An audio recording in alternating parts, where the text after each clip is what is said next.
I absolutely love this. The Trump campaign keeps handing gift after gift to the Harris campaign in the form of perfect soundbite clips of somebody saying the most racist thing you can imagine with a MAGA cap on and a whole crowd of MAGA cheering at them. And today, JD Vance is like Santa Claus, delivering more gifts. He took the stage in Wisconsin and immediately said he hasn't even heard the joke yesterday that caused all of this controversy, even though he took the stage only 20 minutes after in Madison Square Garden. And then he said that it may not have even been racist, that people are blowing it out of proportion. And again, this is the perfect gift for the Harris campaign because you can just put this side by side with Tony saying that Puerto Rico is garbage. You can put it side by side with Hulk Hogan screaming, other people calling Hillary Clinton a B word, Kamala the devil. I mean, it's just such insane rhetoric. The entire rally was so bizarre because it felt like they were trying to wrap fascism in American culture. When they bring people like Hulk Hogan, who used to be an icon, I would say, they bring people like Elon Musk. Even Tony Hinchcliffe is huge among people in my generation. He is popular among my friends. I think that they're trying to turn MAGA into this cultural phenomenon, and sometimes it scares me that it works. When Trump walks into UFC with his fist pumped, I find that super cringe, but I know that there are so many people in this country that think he's just one of them. So that is what we were working against, and I want to spend this video debunking Donald Trump and JD Vance's lies and making the argument for Kamala Harris. With 8 days to go, we have no time to waste. Make sure you drop a like, make sure you subscribe, and let's just jump right in with this first clip of JD Vance saying they compared us to literal Nazis. Keep in mind, this dude called Trump America's Hitler a few years back. You know, fired up. It was a celebration of America. You had a lot of fun at that rally. And you know what? Thank you. And you know what Kamala Harris and her team woke up this morning and decided to compare it to? They decided to compare us to literal Nazis for gathering in Madison Square Garden and celebrating the United States of America.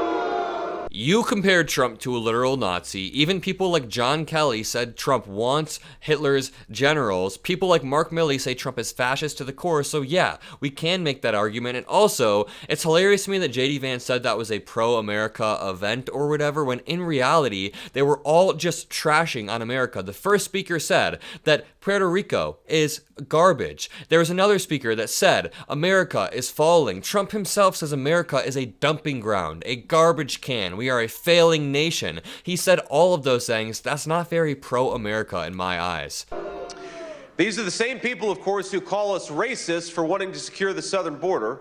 They're the same people who have no plans, no ideas, and no solutions. All they have is hatred of their fellow citizens. And on November the 5th... That is one of my least favorite straw men because I can guarantee basically everybody watching this, including me, wants to streamline the process of the border so that people can get over here legally in a safe way, and it doesn't take 7 years to do that. When it takes 7 or 8 years to come here through the legal processes, then people will start to take illegal means, and that leads to what we see now. Now, Republicans like JD Vance and Donald Trump have soft control of Congress. JD Vance is, of course, in Congress, and they all voted against that border bill. All the Republicans voted against a border bill that would secure the border. So again, I hate the idea, I hate the talking point that Democrats don't want a secure border. Democrats want an open border. No Democrat has ever said that. Even Bernie Sanders, who is probably one of the farthest left Democrats in Congress, just objectively, doesn't want an open border. As this speech was happening, Donald Trump posted this on Truth Social. Fox News spends far too much time promoting the Democrats, their surrogates, and their agenda.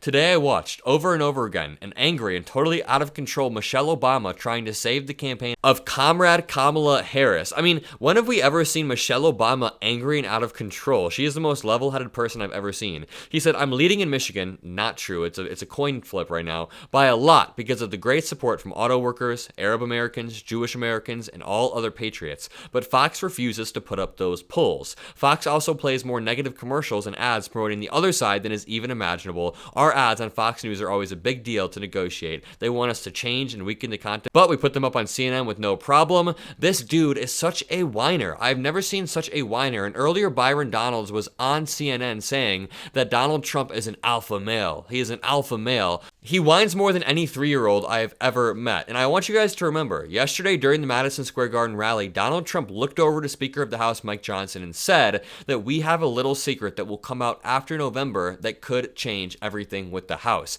That is absolutely terrifying. And as that was going on, an AP News article just came out saying, police say fires set at ballot box in Oregon and Washington are connected. A suspect vehicle ID'd. One person went from ballot boxes in Oregon and Washington and set them on fire. Police say Monday that a suspect vehicle has been identified in connection with incendiary devices that sets fires to ballot drop boxes in Oregon and Washington state. Surveillance images captured a Volvo stopped at a drop box in Portland, Oregon just before security personnel discovered a nearby fire in the box on Monday, and they saw that same vehicle in another video. Let's go back and see what JD Vance was just saying regarding Donald Trump and Kamala Harris. I want us all on November the 5th, not just to make Donald J. Trump the next president, but to reject Kamala Harris and her broken politics, which is more about attacking her fellow citizens, dividing our fellow Americans, than proposing a positive agenda for how to govern. She is a disgrace. She is endangering the life of Donald J. Trump, and we're going to send her back to California. This is gaslighting to the highest extent. This is actual gaslighting right here. JD Vance is saying that Democrats are divisive less than 24 hours after they had speaker after speaker after speaker demeaning and deriding Jewish Americans, Arab Americans, Latino Americans, Black Americans especially, and everybody. Everybody was offended in some way. That is not how you run a political campaign with about 1 week to go. So JD Vance needs to give me a break, and he says that Kamala Harris has broken everything. But watch this segment of Fox News saying that we're close to record closes on pretty much all stocks right now. And then it cuts to Kudlow and he says Kamala broke everything. This is classic Fox News. You're hearing those closing bells. Again, a little bit higher pretty much on all of the indices. Not quite at records, but trying to get closer. That'll do it for Claiming Countdown. Kudlow's next. Watch. Hello, folks. Welcome to Kudlow. I'm Larry Kudlow. So, President Trump, electrifying, strong closing message to the nation last night at Madison Square Garden. Kamala broke it. Trump will fix it. What did Kamala break exactly? I don't get it. You can literally see on the bottom right that the Dow is at all-time highs. Now let's watch this clip where JD Vance essentially doubles down on the joke yesterday, saying that it might even not have been racist. And I don't believe for a second that JD Vance doesn't know what the joke that was made is. He spoke literally 30 minutes after. Watch. Now, I've heard about the joke. I haven't actually seen the joke that you mentioned, but I think that it's telling that Kamala Harris's closing message is essentially that all of Donald Trump's voters are Nazis and you should get really pissed off about a comedian telling a joke. That is not the message of a winning campaign. And most importantly, it's not the message of a person who's fit to be the president of the United States of America. Nobody thinks that all Trump supporters are Nazis. Nobody thinks that all 80 million people who voted for him believe the Nazi ideology. That, again, is a straw man. We do believe that Donald Trump emboldens these racist feelings among Americans that have been boiling up for years, and they come out in the most extreme ways possible. I've talked to these people time and time again, and they are directly influenced by Donald Trump's incendiary rhetoric. And the idea that Kamala has the weak closing argument, she's about to make her closing argument at the Ellipse, I believe tomorrow. And Donald Trump's closing argument was the one that was an unmitigated disaster, so much so that Fox News had to apologize. Even JD Vance is out here acting like he hasn't even heard the joke. That is the biggest lie I've ever heard him tell.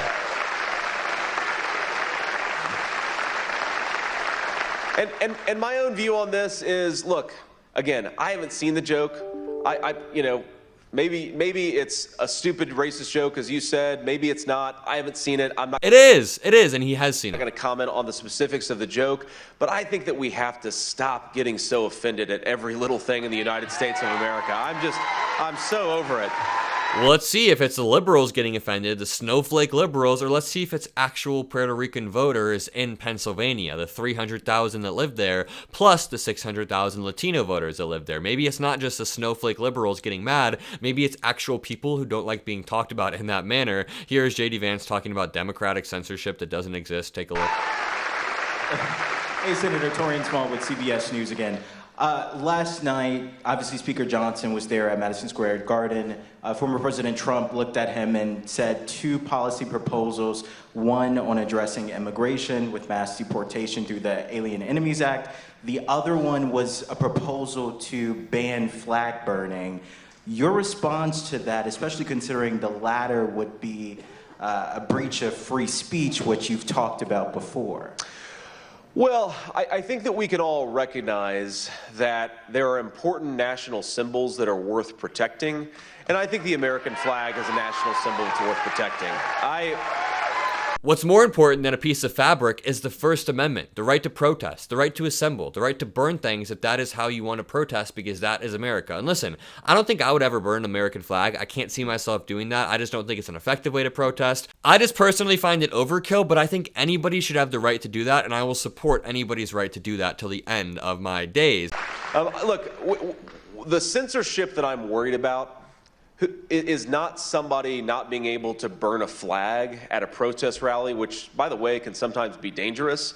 It's not just burning a flag at an American protest rally. The censorship that I really worry about is when the federal government or when big technology companies tell the people in this hangar that they're not allowed to speak their mind according to their wishes. That is the censorship that is actually a threat in the United States. I thought he was about to bring it back to Hunter Biden's laptop, but who has been saying that? Elon Musk is the one who shadow bans liberals on Twitter, and you know what? I'll leave you with that. If you enjoyed this video, if you appreciate what I do, drop a like, subscribe, visit vote.org. We're 8 days out. Let's win this thing. Peace out.